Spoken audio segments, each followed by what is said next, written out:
নমস্কার বন্ধুরা, আজ রাতে একটু খিচুড়ি বানাবো। দেখো, মুগের ডাল দিয়ে আলু, একটু বিন, কাঁচা লঙ্কা, আদা থেতে নিয়েছি। এদিকে সোমবারা দিচ্ছি, শুকনো লঙ্কা আর জিরা। আর এই যে আতপ চাল নেই, আমি সেদ্ধ চাল দিয়ে একটু খিচুড়ি বানাবো। হাফ কৌটা আর সেদ্ধ চাল নিয়ে নিয়েছি। তো দেখো, কড়াই তেল দিচ্ছি, গরম হয়ে গেছে।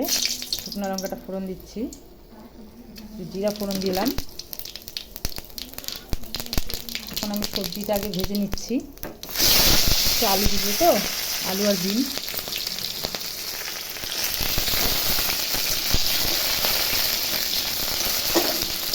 সবজিটাকে ভেজে নিচ্ছি। কাঁচা লঙ্কা দিলাম, পরে আরও কাঁচা লঙ্কা দিয়ে, মানে বেশি ঝাল হয়ে যাবে। বাচ্চাও খেতে পারবে, তো ছোটো বাচ্চা আছে।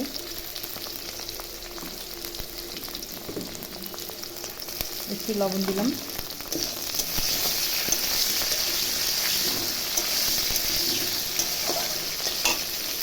এখন এর মধ্যেই দেখো, আদাটা থেতো করেছি, এটা দিয়ে দিচ্ছি।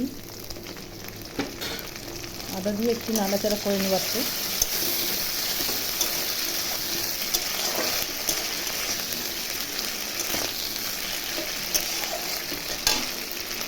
এর মধ্যে এখন মুগ ডালটাও দিয়ে দিচ্ছি। মুগ ডালটা দিয়ে আমি ভালো করে এখন ভেজে নিচ্ছি।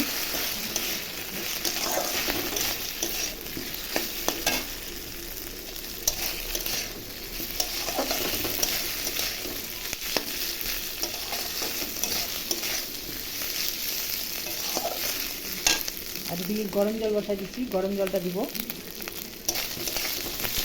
খিচুড়ি ঝোল টলে গরম জলটা দেওয়াই ভালো, স্বাদই আলাদা আছে। হয়ে গেছে, এখন আমি জলটা দিয়ে দিচ্ছি।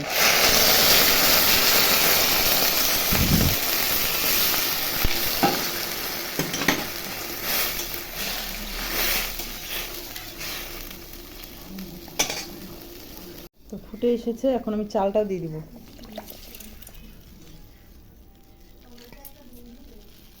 চাল ডালটা যখন সেদ্ধ হয়ে যাবে, তখন আমি লবণ হলুদটা দেব।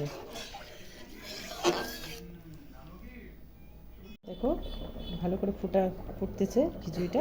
তো এখন আমি হলুদ দিয়ে দেবো, হলুদ আর লবণ স্বাদ মতো।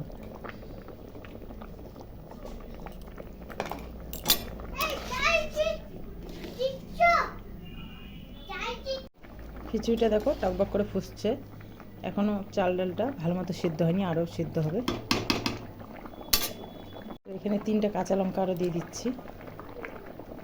তো দেখো বন্ধুরা, আমার খিচুড়ি ফাইনালি তৈরি।